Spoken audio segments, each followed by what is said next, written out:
உண்மையை சொல்லு மகள். உன்னோட பெட்டியில நீயும் அதையும் சேர்ந்து இருக்கிற போட்டோ வச்சிருந்தியா?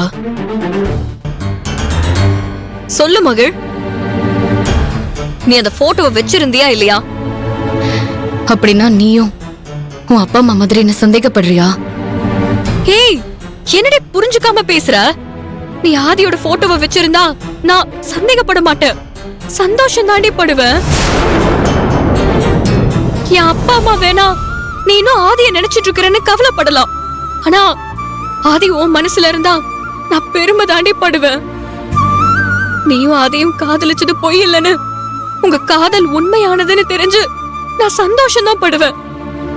நீ மட்டும் ஆதி உன் மனசுல இருக்கான்னு ஒரு வார்த்தை சொல்லு, நான் உனக்காக எல்லார்கிட்டயும் பேசுறேன். ஆதிய மட்டும் இல்ல, நான் எல்லாரையும் சமாதானப்படுத்திடுவேன். மகள், உண்மையிலே ஆதி உனக்கு தான் சொந்தம். இது வெளியில சொல்றதுக்கு உனக்கு என்ன தயக்கம் இருக்கு? போதும் மதி, எதுக்கு நீ இப்படி எல்லாம் பேசுற? ஆதி உன்னோட புருஷன், அவன் உனக்கு சொந்தமானவன். அப்படி இருக்கும்போது நான் எதுக்காக ஆதியோட போட்டோவை வச்சிருக்கணும்? உன் அம்மாவுக்கும் அப்பாவுக்கும் வாழ்க்கைய பத்தின பயம் இருந்துகிட்டே இருக்கு. அதனாலதான் அவங்க யாரோ போன்ல சொன்னதை கேட்டுக்கிட்டு ஏன் மேல சந்தேகப்படுறாங்க. அவங்க சந்தேகத்தை பத்தி எல்லாம் நான் கவலைப்படல. ஏன்னா என்ன பத்தி அவங்களுக்கு தெரிஞ்சது அவ்வளவுதான்னு நான் நினைச்சுக்கிறேன். ஆனா நீயும் அவங்கள மாதிரியே என்ன நினைக்கிறியே, அதத்தான் என்னால ஏத்துக்க முடியல. இல்ல மகள், நான் உன்னை பத்தி தெரிஞ்சதுனாலதான் கேக்குறேன்.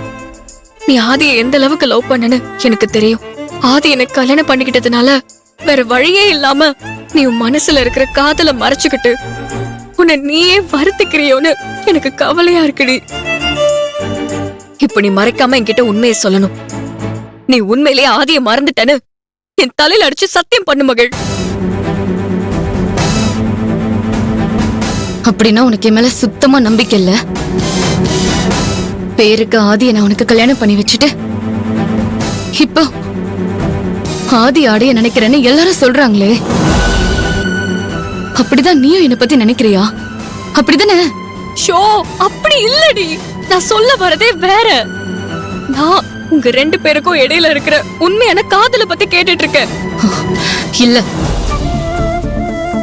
நீயும் என்ன சந்தேகப்படுற.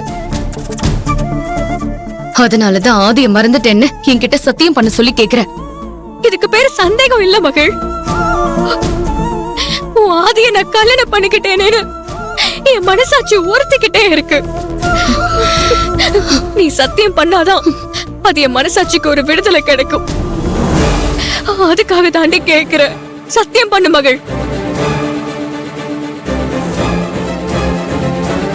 நான் ஆதிய மறந்துட்டேன், இது சத்தியம். போதுமா?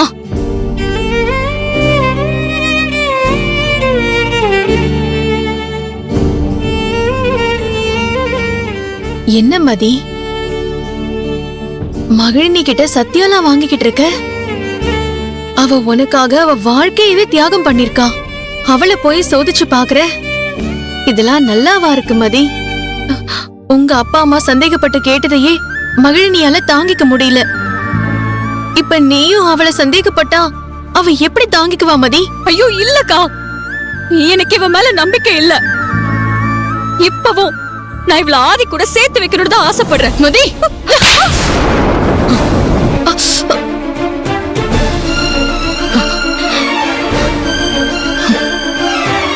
இனிமே இப்படி பேசுற வேலை வச்சுக்காத. மீறி இதே மாதிரி பேசிட்டு இருந்தா நான் உயிரோடவே இருக்க மாட்டேன்.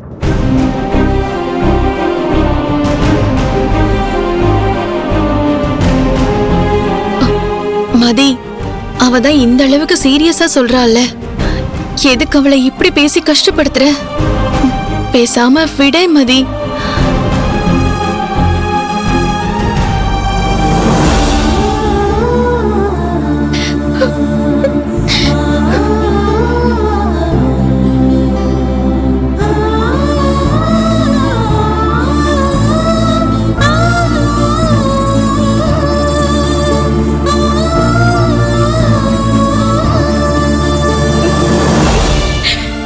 ஆதிய மறக்கதான் முயற்சி பண்ணிட்டு இருக்கேன்.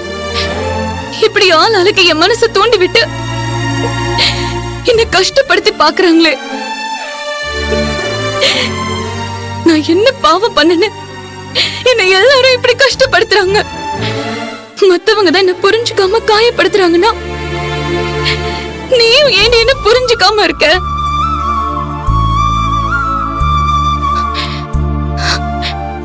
எதுக்கு திரும்ப திரும்ப பழசைய கிளறி என்ன கோவப்படுத்துற?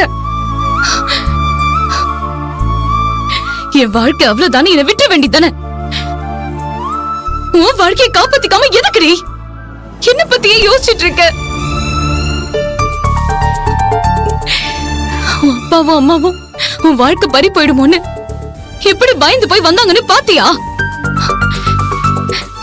அவங்கள பத்தி யோசிக்க வேண்டியதானே?